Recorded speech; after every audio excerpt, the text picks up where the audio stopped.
বাবা পাগলু, তুই সারাদিনে তো চুপচাপ থাকিস কেন রে?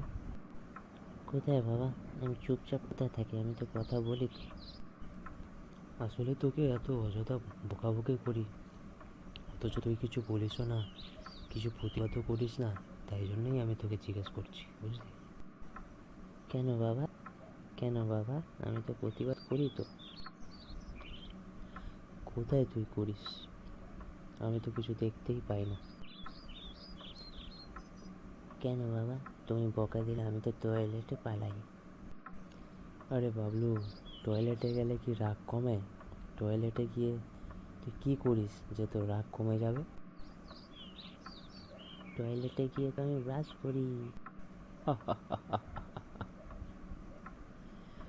টয়লেটে ব্রাশ করলে কি রাগ কমে যায় নাকি রে? কেন? আমি তো তোমার দাঁতে ব্রাশ দিয়ে টয়লেট ব্রাশ করি গো।